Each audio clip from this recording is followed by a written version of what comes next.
ఈ ఏడాది మేము పెట్టుకున్న మాగాయ వీడియోతో మీ ముందుకు వచ్చానండి. కప్పు కొలతలతో చూపిస్తాను అనమాట. అంటే ఎవరైనా ఈజీగా పెట్టుకోగలిగేటట్టుగా చక్కగా ఇప్పుడు కూడా పెట్టుకోవచ్చు. అందులోకి చిన్న పండువాగు వచ్చినా కూడాను మాగాయ పెట్టుకోవచ్చండి. అదే ఆవకాయ అనుకోండి ముక్క మెత్తబడిపోతుంది, కానీ మాగాయ అయితే మాత్రం చేసుకోవచ్చు అనమాట.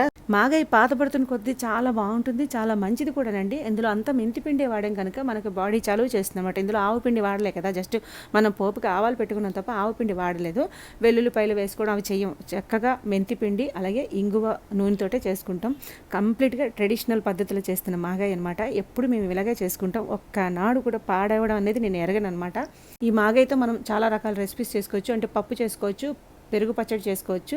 ఎప్పుడైనా ఒంట్లో బాగాలేనప్పుడు జావ చేసుకున్నప్పుడు కూడా ఈ మాగాయ పెసర కొంచెం వేసుకుంటే నోటికి ప్రాణం లేచి వస్తుంది అనమాట. అంత బాగుంటుంది.